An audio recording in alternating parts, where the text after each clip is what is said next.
We're just taking a left turn on how we explain, let's say, the whole story behind it. We give a different viewpoint. Almost like what Bowie used to do with lyrics. He'd be writing, singing a song to you from one perspective, and then another bridge or another verse comes, and he sings it from some other person's perspective that's in the story, you know, and then gets back to it. And it seems a little jarring at first, but then what it really does is add depth to the final product. Sometimes it can be simple. Once again, if you're improvising, let's say, more of a bluesy kind of a thing. I'm just using like a C blues scale. So right there, I'm going from using minor thirds to the major third. And I could probably, if I wanted to get adventurous,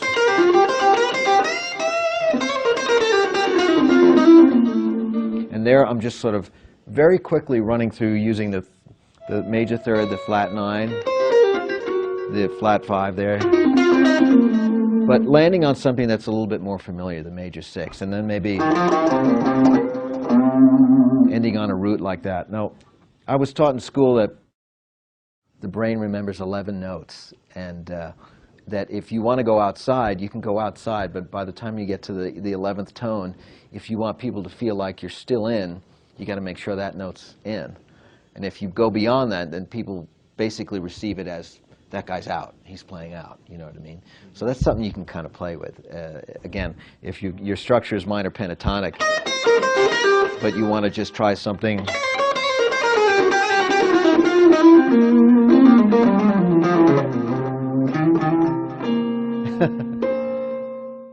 if you brought up this rhythm section, that if you start to go while that's playing, it would just sound awful. Right. But if you're in B and it's more of a, and it's got a sort of things that remind you of pentatonic blues rock, that you can almost play anything. Right. And even if the progression is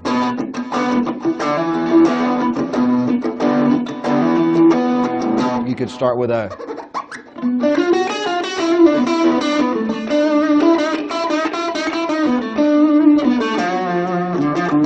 you know what I mean? And it would still go with it.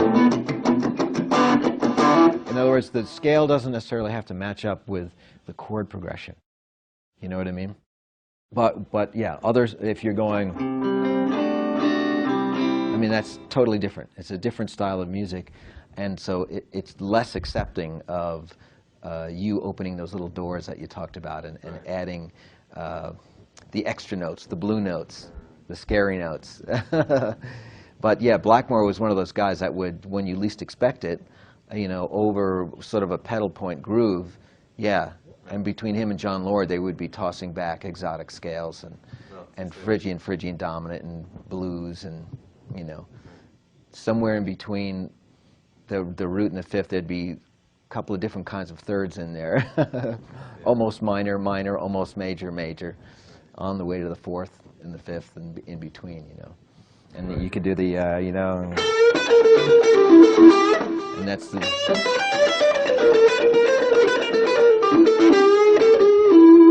And it just becomes expression more than scale, which is great. I think that at the right moment, it liberates the listener's experience. And I believe that when somebody's worked out a piece of music and they stay with the scale, that they're more in danger of turning the audience off because they think that it's technical, it's overly technical. And that when the structure between the riff and the harmony and the melody and the improv is a little bit more accepting, that for some reason they think it's less technical. Now, you and I know it's equally technical. There's actually no difference between, you know, being loose or being tight melodically or with an improvisation when it comes to picking or sliding or any of that. It's still technique.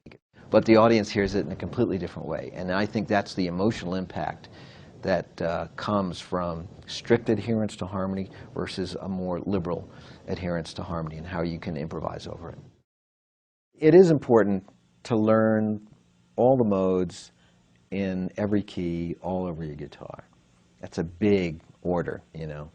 But in order to be free with that information, technically, you have to get past that memorization stage. You have to get past the visualization stage.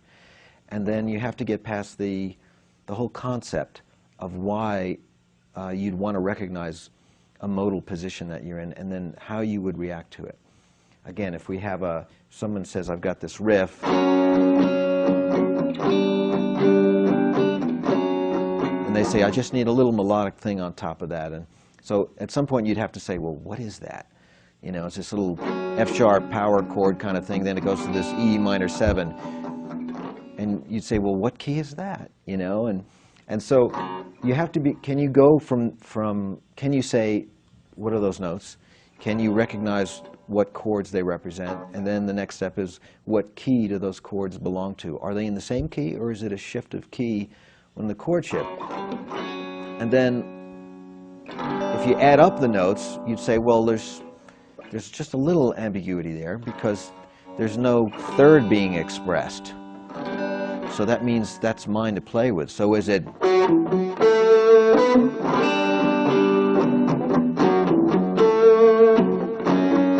or is it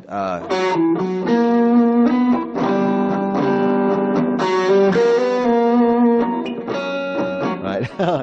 And so that's the kind of thing that I would do. And I might sit there, and if I was writing that, and play that a million times and try to figure out, do I want the Phrygian dominant version, or do I want the Phrygian, more of a bluesier sound? So, because I could go,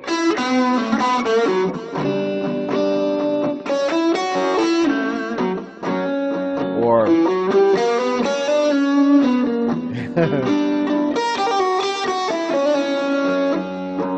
and the way, how do you answer that? You say, well, how do I feel about it? What's the story I'm trying to tell? Or what do I want the audience to imagine? You know, is this about a guy floating down the Mississippi Delta, or the Nile? Right? Yeah, maybe both.